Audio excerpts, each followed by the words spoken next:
పరిశుభ్రత అనేది కేవలం ప్రభుత్వ బాధ్యత మాత్రమే కాదని, పుణ్యస్థలాల్లో ప్రజలు కూడా పరిశుభ్రతను పాటించాలని మోడీ అన్నారు. ఢిల్లీ డెహ్రాడూన్ ఎకనామిక్ కారిడార్ను ప్రారంభించిన మోడీ దేశంలో మౌలిక సదుపాయాల వృద్ధిపై ఫోకస్ పెట్టినట్లు తెలిపారు. దేశవ్యాప్తంగా భక్తులు ఆసక్తిగా ఎదురుచూసే మినీ చార్ధామ్ యాత్ర మరికొన్ని నెలల్లో స్టార్ట్ అవుతుందన్నారు. ఇక ప్రస్తుతం ప్రారంభించిన 213 కిలోమీటర్ల high speed access control highway Delhi Dehradun మధ్య ప్రయాణ సమయాన్ని 6 గంటల నుంచి 2.5 గంటలకు తగ్గిస్తుందన్నారు. ఇక కొత్త ప్రాజెక్టు వల్ల ఈ ప్రాంత ఆర్థిక స్వరూపం పూర్తిగా మారిపోతుందని వ్యాఖ్యానించారు. मसूरी और चार धाम यात्रा के लिए ये सबसे प्रमुख मार्ग बनेगा और हम सभी जानते हैं जब टूरिज्म का विकास होता है तो हर कोई कुछ न कुछ कमाता है. होटल हो, ढाबे वाले हो, टैक्सी हो, ऑटो हो, होम स्टे हो, सबको इसका फायदा होता है. साथियों, मुझे खुशी है कि आज Uttarakhand winter tourism, winter sports और मेड इन इंडिया शादी के लिए बहुत बेहतरीन डेस्टिनेशन बनता जा रहा है. साथियों, उत्तराखंड की अर्थव्यवस्था के लिए बारहमासी पर्यटन बहुत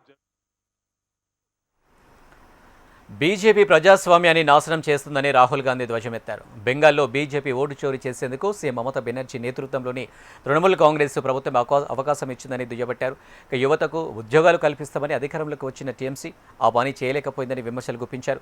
5 లక్షల మందికి ఉద్యోగాలు ఇస్తామని సీఎం మమతా వాగ్దానం చేశారని, అయితే రాష్ట్రంలో మాత్రం 84 లక్షల మంది యువత నిరుద్యోగ వృత్తి కోసం దరఖాస్తు చేసుకున్నారని ఆయన గుర్తు చేశారు. हमने बंगाल को मैनिफेस्टो में वायदे किए. सबसे पहला वायदा 10 लाख रुपए हेल्थ इंश्योरेंस हर परिवार को, फ्री कैंसर और डायलिसिस ट्रीटमेंट डिस्ट्रिक्ट हॉस्पिटल में, कृषक सम्मान 15,000 रुपए हर साल और 200 यूनिट. బీహార్ డిప్యూటీ సీఎంగా ఉన్న సామ్రాట్ చౌదరి బీహార్ సీఎం పదవి చేపట్టబోతున్నారు. బీజేపీ ఫైర్ బ్రాండ్గా పేరున్న ఈయన బీహార్ తదుపరి సీఎంగా ఎన్నికయ్యారు. కొత్తగా ఎన్నికైన సీఎం ప్రమాణ స్వీకారం బుధవారం జరిగే అవకాశం ఉంది. ఇక బీహారు రాజకీయాల్లో సీఎం నితీష్ కుమార్ శకం ముగిసింది. గత 2 దశాబ్దాలుగా బీహార్ సీఎంగా కొనసాగుతున్న ఆయన ఇవాళ గవర్నర్కు తన రాజీనామా సమర్పించారు. ఇదిలా ఉంటే బీహార్తో తొలిసారిగా బీజేపీ ప్రభుత్వం ఏర్పడేందుకు లైన్ క్లియర్ అయింది. ఇక తమిళనాడులో అసెంబ్లీ ఎన్నికల సందడి జోరందుకుంది. ప్రధాన రాజకీయ పార్టీలు తమ ఎన్నికల హామీలను ప్రకటిస్తూ ఓటర్లను ఆకర్షించే పనిలో నిమగ్నమయ్యాయి. ఈ నేపథ్యంలో బీజేపీ తన ఎన్నికల మేనిఫెస్టోను విడుదల చేసి కీలక హామీలను ప్రకటించింది. కేంద్ర మంత్రి జేపీ నడ్డా ఆ మేనిఫెస్టోను చెన్నైలో విడుదల చేశారు.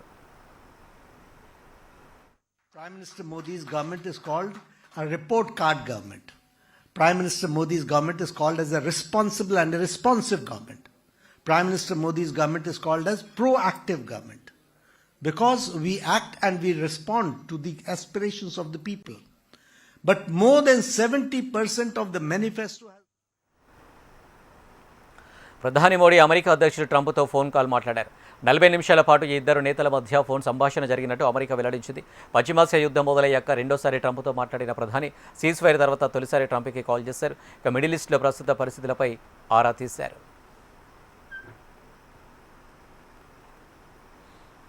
ఇవి అప్డేట్స్. మరిన్ని అప్డేట్స్ కోసం చూస్తూనే ఉండండి HM TV.